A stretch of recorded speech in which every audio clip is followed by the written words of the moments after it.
Los 90 dieron a luz un montón de vástagos que con el contexto de la época iban a echar raíces en la cultura popular como hijos bastardos o primogénitos encaprichados que serían mimados por una audiencia medio perdida por entender que la película que fueron a ver al cine no era la desaparición real de 3 estudiantes en un bosque, sino una de las mejores estrategias publicitarias materializadas en el único momento de la historia en el que podría haber funcionado. De todos estos engendros que iban a condimentar la ensalada televisiva con la cual comencé a cobrar conciencia, había uno que resaltó por sobre otros. Buffy la cazavampiros se estrena en 1997 contando la historia de una adolescente que es elegida por poderes superiores para convertirse en la cazadora, una heroína que desde las sombras mantiene a raya a vampiros, demonios y otros bichos. Sin miedo al éxito, esta serie tomó la antorchita que los Expedientes X había avivado 4 años antes, donde semanalmente se presentaba un monstruo nuevo mientras que por momentos se desarrolla a los protagonistas, al mundo y el arco de temporada. Pero más importante para nuestra historia, esta serie fue creada por un tipo que se llama Joss Whedon y hasta hoy se la reconoce casi que como su ópera magna, y si bien para el momento funcionó bastante, los años no iban a ser gentiles con el tipo de escritura de este muchacho que al día de hoy llegó a ser condenado por televidentes ya crecidos que lograron reconocer su estilo como algo más cringe y sus líneas de diálogo bastante lejanas a cómo habla una persona realmente. Wow, it's like a cave.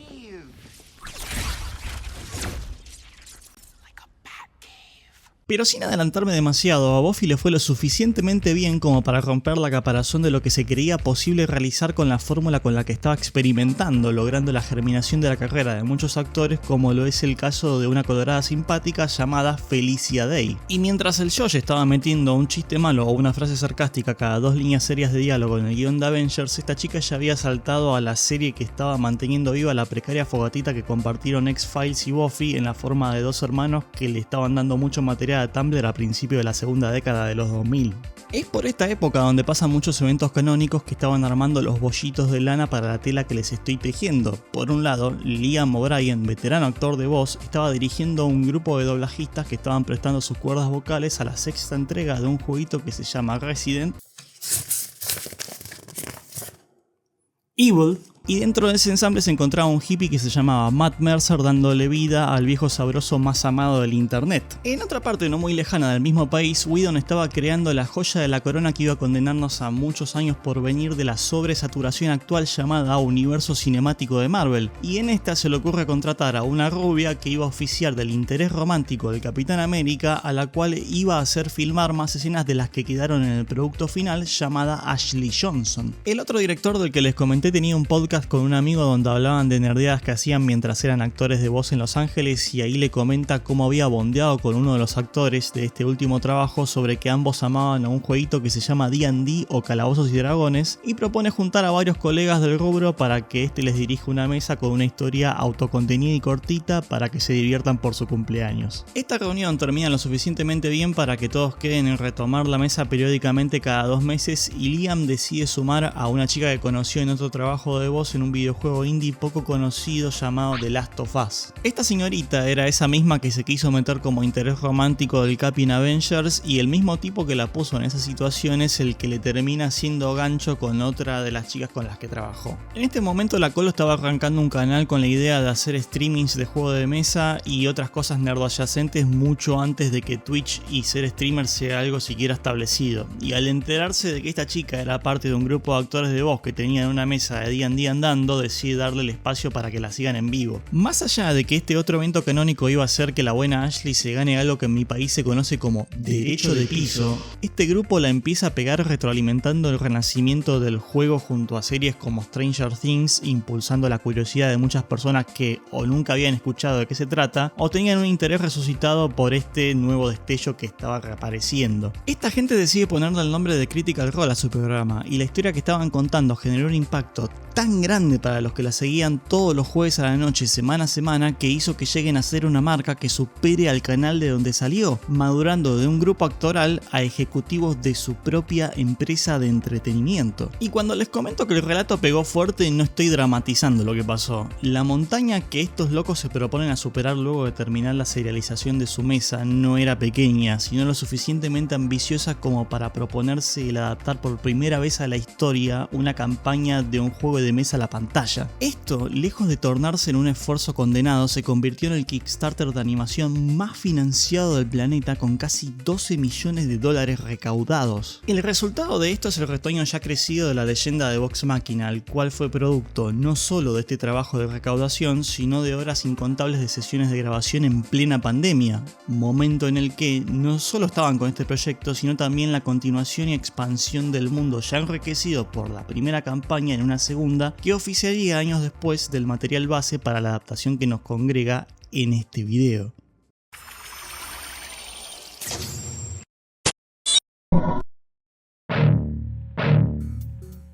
The Mighty Nein entonces comienza su producción mientras Critical Role estaba en paralelo grabando una nueva temporada de Vox Machina y jugando la tercera mesa, poniendo el desgaste cognitivo de sus participantes en la línea de fuego al tener que estar saltando entre tres personajes en tres épocas diferentes del mismo mundo ficticio. Y este es el mundo de Exandria, donde existen varias culturas y continentes con sus propios gobiernos y estructuras sociales, mientras que la primera historia se desarrolla en su mayor parte en el territorio de Tal Dorei, su hermana se despliega en el área de Wildemount, más o menos 20 o 30 años después. Al ser ya una marca con un peso diferente en contraste a cómo empezaron, Matt Mercer se tomó muy detenidamente su tiempo para armar las adversidades que iban a abarcar el setting de esta nueva campaña, y para eso tomó como inspiración juegos que les gustaban como The Witcher 3, Planescape Torment y Final Fantasy VII. Estos influenciaron mucho el tono político y conspiranoico que termina oficiando como un directo choque al tono fantasioso de Vox Machina, y para el continente de Wildemount armó dos facciones importantes que por mucho tiempo se encontraban relacionándose mediante inestabilidad que podría estallar en un conflicto a gran escala en cualquier momento si alguna de estas hacía algo fuera de lugar a los ojos de la otra. Estos dos países dentro de este territorio eran el Imperio Duendaliano y la dinastía Kryn. El imperio era uno mayormente habitado por humanos, medianos, enanos y elfos, que se regía por un compendio de leyes totalitarias donde había religiones aceptadas y otras prohibidas, además de que todos los ciudadanos debían jurar lealtad al soberano y a las figuras en el poder. La dinastía Kryn, por otro lado, se encontraba al este del imperio y estaba compuesta mayormente por orcos, kobolds, hombres lagarto, goblins y elfos oscuros. Estos se encontraban bajo el reinado de la Bright Queen, que es la emperatriz de la dinastía, y su capital se encontraba con el sol constantemente cubierto por nubes debido a la mayoría poblacional de elfos oscuros. Esta se maneja por un régimen especial donde sus habitantes reencarnan constantemente mediante el rito de consecución, el cual es administrado y controlado por tres familias en el poder. En ambos países hay diferentes escuelas y enseñanzas de magia que son muy relevantes para la trama y para darnos una idea del contexto cultural de cada una. En el imperio está la Cerberus Assembly, que es como un Hogwarts donde los chicos van a aprender magia, con la diferencia de que el Dumbledore de este colegio tiene un escuadrón élite de magos asesinos que tortura y programa para tareas terroristas con fines políticos. Más sobre esto en un ratito. Pero antes de seguir, pequeña correccioncita del futuro. Recién acabo de decirles que la Cerberus Assembly era la escuela, pero la escuela es la Sorceress Academy. La academia es el Hogwarts turbio y la asamblea es un cabal de magos poderosos, con algunos trabajando en el colegio. Pero son una entidad aparte. Disculpen el pifie, soy idiota, vuelta al pasado. La magia que usa la dinastía, en cambio, es la de la Dunamancia, que consta del poder de la probabilidad y el potencial de las cosas. Esto se traduce en que el mago apto en esta escuela es capaz de manejar el tiempo, la gravedad y el destino de las cosas que lo rodean, removiendo el factor de suerte en sus acciones. Bastante roto. Este es el marco en el que se desarrolla la historia de Mighty Nein. Así de rebuscado como Mercer armó su mundo en esta segunda parte, igualmente de complejos fueron los personajes que armaron los jugadores que se convertirían en los protagonistas en este contexto enturbiado por espionaje, atentados y crímenes de lesa humanidad. And like a medieval castle over in Europe, it's got all the ingredients to a very dark place. Mientras que Vox Machina comenzó como una mesa de D&D con protagonistas genéricos que podés llegar a ver en cualquier mesa y luego evolucionan a medida el show fue ganando tracción, Mighty Nein arranca de entrada con integrantes mucho más profundos y disfuncionales, donde los propios actores que los interpretan pusieron mucho más de ellos en el rol, en su mayoría. Esto es lo que los hace mucho menos amoldables a un contexto de fantasía tradicional del juego donde nacieron y más cercanos a fantasía oscura que puede llegarse a ver en historias como Berserk, Dororo o Fullmetal Alchemist. Este cambio de tono inspiró a Critical Role a trabajar esta animación desde lo musical con beats electrónicos en vez de orquestas épicas, y desde lo visual mucho más relampagueante con dejes más alejados de tu típica fantasía medieval y más parientes de Tron, Akira o Blade Runner. Al ser un setting tan específico sintieron que mientras que Vox Machina no tiene que explicarse demasiado porque mucho de lo que ves ahí es familiar, Mighty Nein tiene que contextualizar mucho más del entramado político y de sus protagonistas antes de largar la historia. Esta es una apuesta riesgosa teniendo en cuenta la propia situación del continente, más decidir hacer que el grupo se conozca en vez de presentarlos como un equipo armado desde el vamos. La mezcla de estos ingredientes da como resultado que el relato necesite más tiempo para darse a entender, y con esto crece el riesgo de hacer que el ritmo con el que se toman las cosas, a diferencia de su hermana, sea mucho más pausado. Esta tirada de dados al aire que hicieron con el inicio de la historia no solo está afectando al ritmo, sino también a muchos actores de la trama que en el material original aparecen mucho después siendo introducidos desde el comienzo, y muchos trasfondos de los mismos protagonistas siendo recontextualizados para la animación.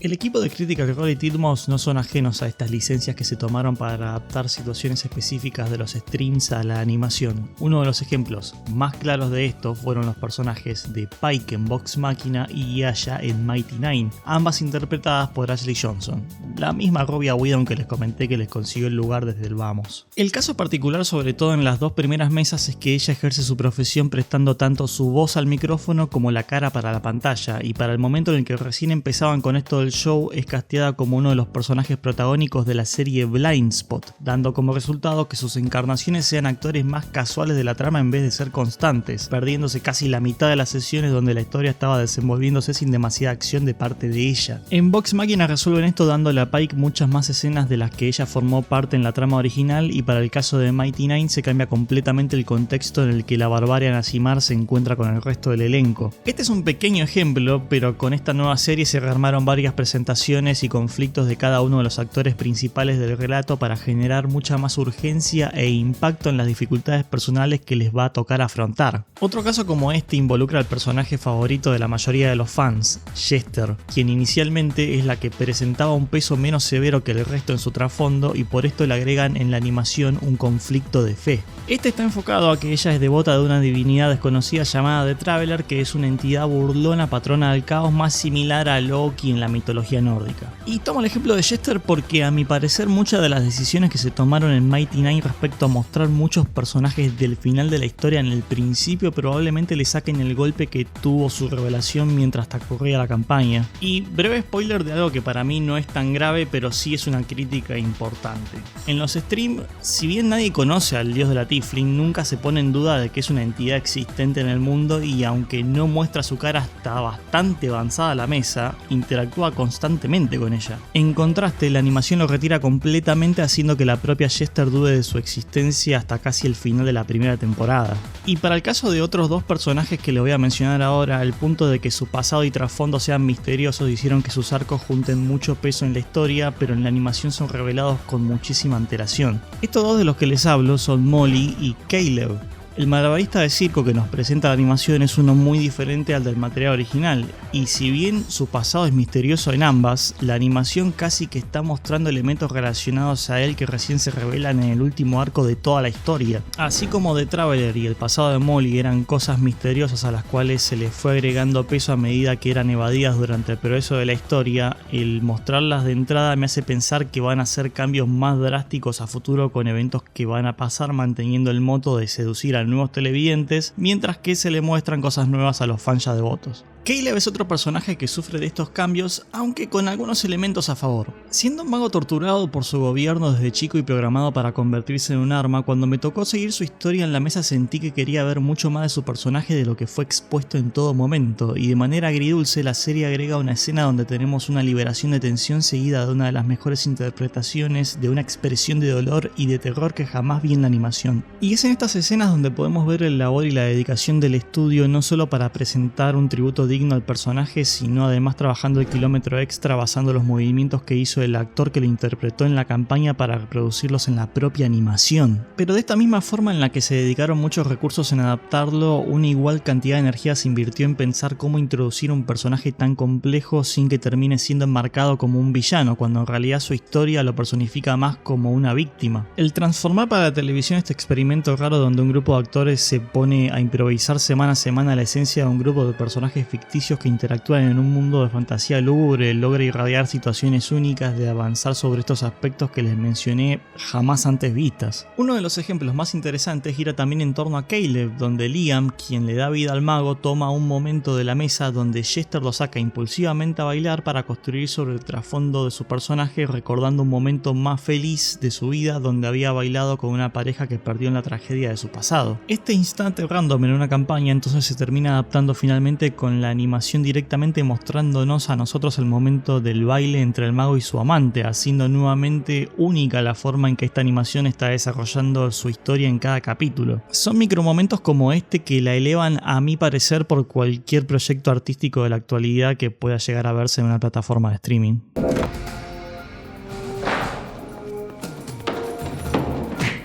Aún contándoles todo esto, ¿por qué gastarías tu tiempo en ver esta serie? The Mighty Nein es algo difícil de recomendar a cualquiera porque dentro de los propios fans hay bastantes opiniones encontradas. Si te gustan las historias de fantasía oscura con giros políticos más orientadas a los personajes que a una historia lineal concreta, no tengo una mejor recomendación. Por otro lado, no necesitas ningún conocimiento previo antes de mirarla, ni tampoco necesitas estar al día con Vox Machina, porque esto pasa muchos años después en otro continente y en la propia campaña casi ni se entrecruzan elementos entre las dos. Sí es importante resaltar de vuelta que mientras que la primera estaba conformada de figuras arquetípicamente simples que van ganando capas a medida avanza la historia, en la segunda son todos de entrada bastante más complicados y quizás sean difíciles de digerir para cualquiera. Otra comparación que se le hace, de la cual estoy un poquito harto pero es muy popular en internet, es la del grupo A siendo Avengers y el grupo B siendo Guardians of the Galaxy, para dar una noción de cómo son las dinámicas de cada grupo y cómo las sintieron, pero la realidad es que en este caso estamos tratando con grupos diferentes, ambos con diferentes retos personales. Mighty Nein quizás se siente más agrio porque hay un índice de tragedia más cercano a la realidad que a lo fantasioso, pero ambos son sabores diferentes de luchas internas que tiene cada actor en la trama que los hacen a ambos ensambles una buena reflexión de las personas que los crearon y les dieron vida. Además, si hay un Guardians of the Galaxy en Exandria, esa es la Darrington Brigade. Quizá una comparación más certera sería ver a Vox Machina como Ocarina of Time y a Mighty Nein como Majora's Mask, donde una toma los elementos de la otra y los transforma en algo nuevo y diferente, aprendiendo y reflexionando sobre qué estaría bueno explorar en lo que ya se experimentó la primera vez. Pero en rasgos generales, la segunda campaña tiene un elenco más interesante mientras que la primera tiene una mejor historia. Y volviendo a lo que predije antes sobre que seguramente hagan cambios en la animación, una cosa importante a tener en cuenta es que en sus respectivos materiales originales, Mighty Nein decae mucho en su último arco, mientras que Vox Machina está en su mejor momento al final de esta. La calidad de la animación, en cambio, arranca mucho más fuerte de lo que lo hizo su hermana, haciendo mejor uso del aprendizaje que los creadores tuvieron en su primera serie, volcando aún más de sus propias personalidades al mundo. Sin ir más lejos, los colores que se usan en los efectos de las escuelas de magia están codiados con una intención específica y hasta efectos 3D agregados como autómatas de una era antigua en escenas específicas llevaron como un año de realización. Y repito lo que dije en su momento en el video de Vox Machina, casi no existen proyectos tan artísticos y pasionales que logren ver la luz en la picadora de carne de remakes y nostalgia bait de empresas que no te quieren generar una emoción genuina, sino que quieren manipularte para que les compres el próximo juguete. Esto es algo que respeto hasta el infinito de este equipo de gringos locos que trabajan hace más de 10 años en hacer que no perdamos la fantasía y la capacidad de soñar con mundos diferentes. Y a mí solo me queda decirles gracias por ver este video. Vecinos, muchas gracias por darme un poquito de su tiempo hoy. Vengo más inactivo de lo que es costumbre, pero eso fue porque me mudé y sumado a ese desmadre perdí un disco rígido con la mitad del trabajo de un video que iba a sacar que no es este, lo cual fue bastante deprimente. Hablé del tema en Blue Sky y si me siguen en otras redes estoy tratando de postear más ahí y en Instagram. Sigo siendo un poco ermitaño igualmente. Si quieren ayudar a levantarme un poquito el espíritu roto, tocar cualquiera de los botones debajo de este video ayuda mucho. Y habiendo dicho eso, esta brecha se está cerrando y sin más que concluir, nos vemos en la próxima, con amor, desde el Dark Area.